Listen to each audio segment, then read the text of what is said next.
안녕하세요. 시네하우스 가족 여러분. 오늘도 제 이야기를 들어주시기 위해 찾아주신 여러분께 진심으로 감사드립니다.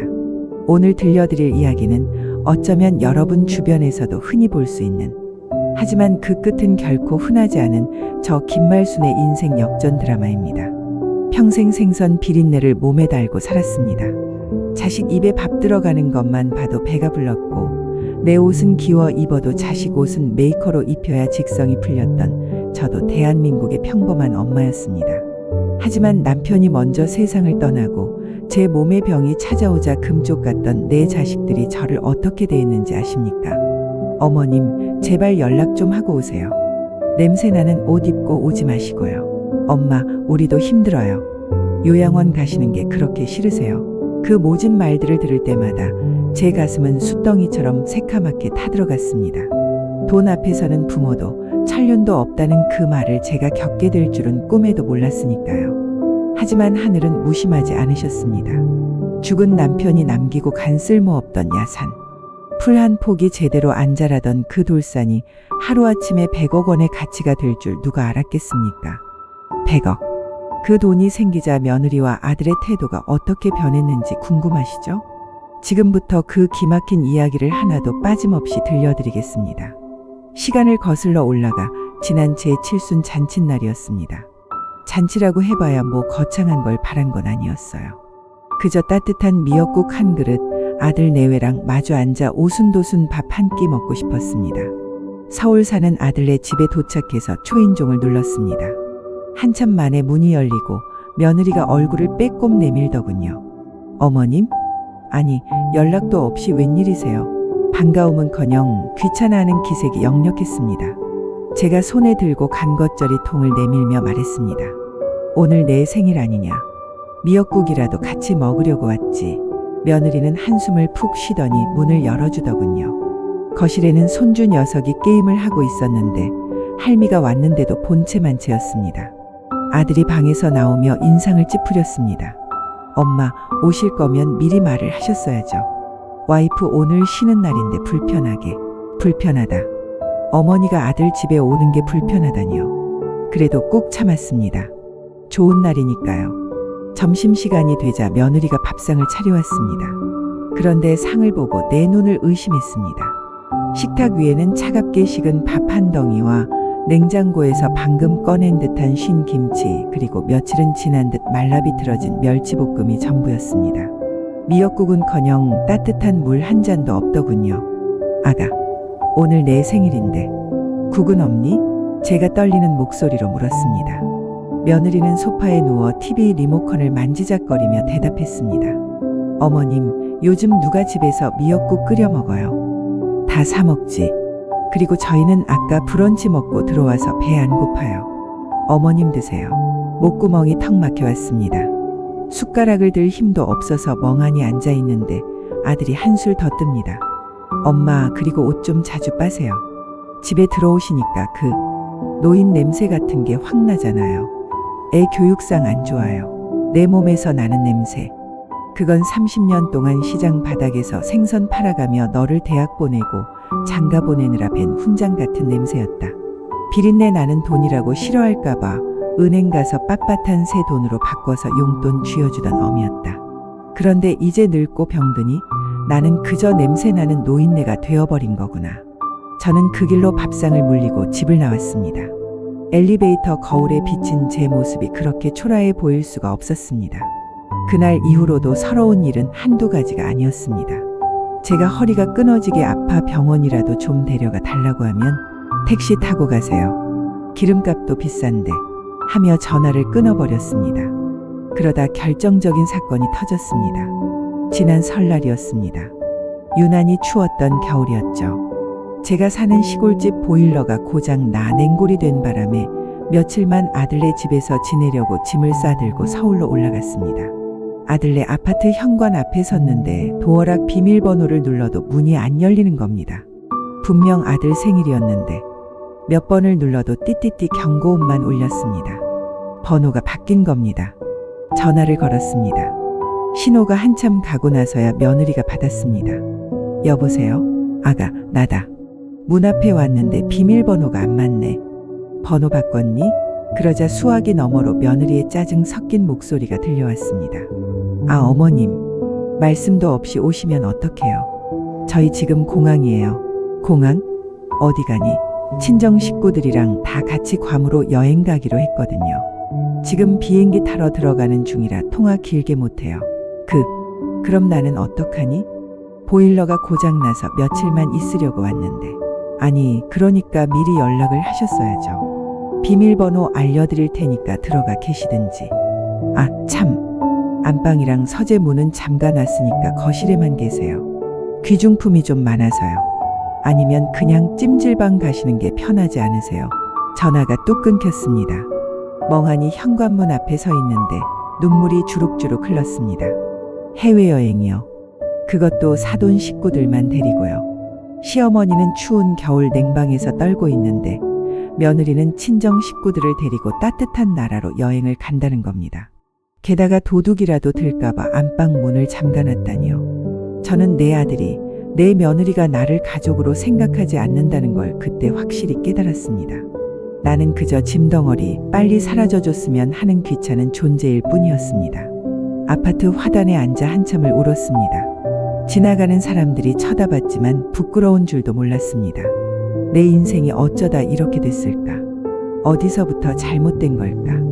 죽고 싶은 마음뿐이었습니다. 그때였습니다. 주머니 속에서 휴대폰이 울린 건 모르는 번호였습니다. 눈물을 훔치며 전화를 받았습니다. 여보세요? 네, 안녕하십니까? 김말순 씨 되십니까? 네, 맞는데요. 누구시죠? 아, 저는 법무법인 정의의 박철민 변호사라고 합니다. 혹시 부군 되시는 이판석 님께서 남겨두신 당진 땅 기억하십니까? 남편이 죽기 전에 사뒀던 그 야산 말인가? 돌만 가득하고 풀도 안 자라서 팔리지도 않던 세금만 나가는 그 골치 아픈 땅 말입니다. 네, 기억하죠. 그 쓸모없는 땅에 무슨 문제라도 생겼나요? 그런데 변호사의 입에서 나온 말은 제 귀를 의심하게 만들었습니다. 축하드립니다. 그 일대가 이번에 국가 첨단 산업단지로 지정되면서 대규모 토지 보상이 확정되었습니다. 보상이요? 그게 얼만데요? 감정평가 결과 대략 100억 원대로 추산됩니다. 보상금 수령 절차를 밟으셔야 하니 사무실로 한번 내방해 주시겠습니까? 예? 100억이요. 다리에 힘이 풀려 그 자리에 주저앉고 말았습니다. 100억. 평생 만져보지도 못한 돈. 생선 비린내 맡아가며 1,000원, 2,000원 벌던 내 인생의 100억이라니요. 변호사 사무실로 찾아가 모든 설명을 듣고 통장에 찍힌 숫자를 확인하는 순간 저는 멍하니 창밖을 바라봤습니다. 방금 전까지 서러워서 흘리던 눈물이 쏙 들어가더군요. 그리고 동시에 해외여행을 떠난다며 깔깔거리고 웃던 며느리의 목소리가 귓가에 맴돌았습니다. 그래, 이것들이 나를 돈 없는 노인네라고 무시했지? 갑자기 오기가 생겼습니다. 이 돈 절대로 그냥 주지 않겠다. 내 아들이고 며느리지만 사람이 됐는지 안 됐는지 마지막으로 시험을 해봐야겠다. 저는 그 길로 백화점에 가서 가장 비싼 옷을 한 벌 샀습니다. 하지만 입지는 않았습니다. 쇼핑백 깊숙이 넣어두고 다시 제가 입고 있던 낡고 냄새나는 옷을 여몄습니다. 그리고 며칠 뒤 며느리에게 전화를 걸었습니다. 여행에서 돌아왔을 며느리에게 전화를 걸었습니다. 목소리를 최대한 죽어가듯이 깔고 연기를 시작했습니다. 아가, 나다. 여행은 잘 다녀왔니? 아, 네 어머님. 무슨 일이세요? 저 지금 피곤해서 쉬고 있는데요. 여전히 쌀쌀맞은 목소리. 그게 아니고 내가 몸이 너무 안 좋아서 병원에 갔는데 수술을 해야 한다더라. 근데 수술비가 한 300만 원 정도 부족한데 내가 좀 융통해 줄 수 없겠니? 300만 원. 해외여행 가서 수천만 원을 쓰고 왔을 그들에게 300만 원은 큰 돈이 아닐 겁니다. 하지만 며느리의 반응은 차가웠습니다. 어머님, 저희 여행 갔다 와서 돈 없어요. 그리고 무슨 수술을 또 하세요? 그냥 약 드시고 버티세요. 나이 들면 다 아픈 거예요. 그래도 의사 선생님이 당장 수술 안 하면 큰일 난다고 해서. 아, 진짜. 남편한테 물어볼게요. 여보, 어머님이 수술비 달라고 하시는데 수화기 너머로 아들의 목소리가 들렸습니다. 아, 없어. 엄마한테 없다고 해. 지난번에도 줬잖아. 또 뜯어내려고 그러는 거야. 또 뜯어내려고 한다니요. 평생 너희들한테 퍼주기만 했지 단돈 10원 한 장 받아본 적 없는 나한테. 아들의 그 한마디가 제 가슴에 사형 선고를 내렸습니다. 알겠어요, 어머님. 들으셨죠? 저희 돈 없으니까 알아서 하세요. 끊어요. 뚜뚜뚜. 전화가 끊어진 소리를 들으며 저는 입술을 깨물었습니다. 그래, 이것이 너희들의 본심이구나.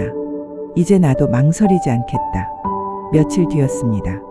동네 건너 소식을 들으니 며느리의 친정엄마, 그러니까 제 사돈의 환갑잔치를 서울의 아주 고급 호텔에서 한다는 겁니다. 내 칠순 때는 식은 밥에 쉰 김치를 내놓더니 친정엄마 환갑은 호텔에서 한다고요. 저는 변호사님께 전화를 걸었습니다. 변호사 양반, 오늘 저녁에 시간 좀 내주시오. 내가 가야 할 곳이 있습니다.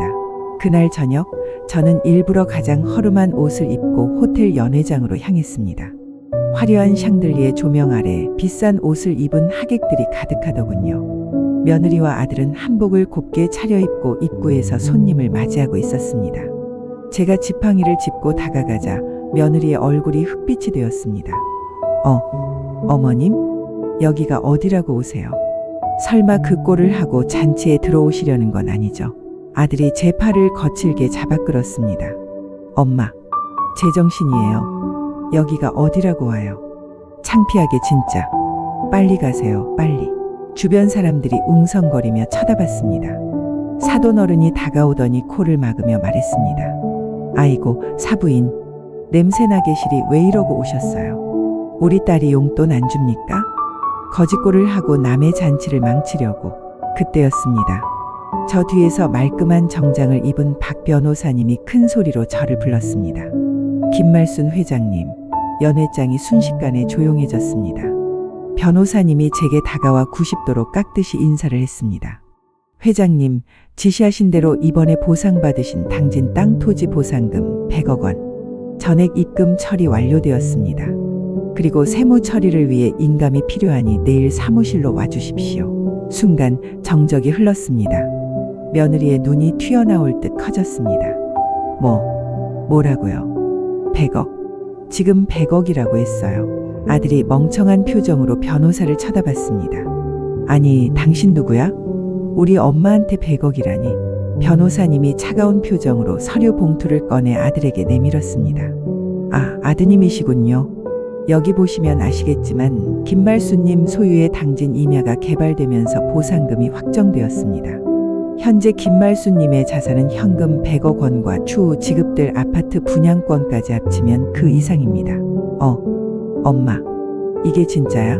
아들의 손이 부들부들 떨렸습니다. 저는 아들의 손을 뿌리치고 며느리와 사돈을 똑바로 쳐다봤습니다. 왜? 내가 냄새나고 돈 없는 노인네라서 창피하다며? 거짓골하고 오지 말라며. 제 목소리가 연회장에 쩌렁쩌렁 울렸습니다. 그래, 나 돈 많다. 100억. 아니, 죽을 때까지 다 쓰지도 못할 만큼 있다. 그런데 이 돈 너희들한테는 단 한 푼도 안 줄 거다. 어머님, 그게 무슨 말씀이세요? 며느리가 다급하게 제 옷자락을 붙잡았습니다. 방금 전까지 저를 쫓아내려던 그 손으로 말입니다. 오해세요, 어머님. 제가 어머님 얼마나 사랑하는지 아시잖아요. 아까는 어머님 힘드실까봐. 어머님, 저 진짜 어머님밖에 없어요. 사돈 어른도 옆에서 거들었습니다. 아이고, 사부인. 우리가 농담한 거 가지고 왜 이러세요? 어서 상석으로 앉으세요. 여기 제일 좋은 자리 비워뒀습니다. 역겨웠습니다. 돈 냄새를 맡자마자 이렇게 표정이 바뀌는 인간들. 저는 잡힌 옷자락을 확 채며 소리쳤습니다. 비켜라. 내 몸에서 냄새난다며. 냄새나는 노인네 옆에 있으면 병 옮는다. 그날 호텔 로비에서 무릎 꿇고 비는 아들과 며느리를 뒤로하고 저는 변호사님의 차를 타고 나왔습니다. 백미러로 보이는 그들의 모습이 하나도 불쌍하지 않았습니다. 오히려 10년 묵은 체증이 싹 내려가는 기분이었습니다. 그 후로 저는 어떻게 되었냐고요. 저는 그 돈으로 제가 평생 꿈만 꾸던 일들을 하나씩 하고 있습니다. 가장 먼저 아주 시설 좋고 쾌적한 실버타운에 입주했습니다. 매일 아침 따뜻한 밥을 대접받고 친구들과 노래 교실도 다니고 온천 여행도 다닙니다. 그리고 재산의 절반은 저처럼 돈 없고 자식에게 버림받은 독거노인들을 위해 기부했습니다. 남은 돈은 제가 죽을 때까지 저를 위해 펑펑 쓸 겁니다. 아들 내외요. 몇 번 찾아와서 대문 밖에서 울고불고 난리를 쳤지만 저는 만나주지 않았습니다. 보안 요원들에게 얼씬도 못하게 해달라고 했죠. 들리는 소문으로는 며느리는 사치 때문에 빚더미에 앉았고 아들은 회사에서 잘려서 대리운전을 한다더군요. 인과응보, 뿌린 대로 거두는 법 아니겠습니까? 여러분, 돈이 좋긴 좋습니다. 하지만 그 돈 때문에 가족을 버리고 천륜을 어기는 짓은 하지 마십시오. 언젠가 그 칼날이 자신에게 돌아오게 되어 있습니다. 지금 혹시 부모님께 소홀하고 계신 분이 있다면 오늘 당장 전화 한 통 드리세요. 부모는 돈을 바라는 게 아닙니다. 그저 따뜻한 말 한마디, 따뜻한 밥 한 끼면 충분합니다. 제 긴 이야기 들어주셔서 감사합니다. 지금까지 신의하우스였습니다. 오늘 사연이 통쾌하셨다면 구독과 좋아요 부탁드립니다.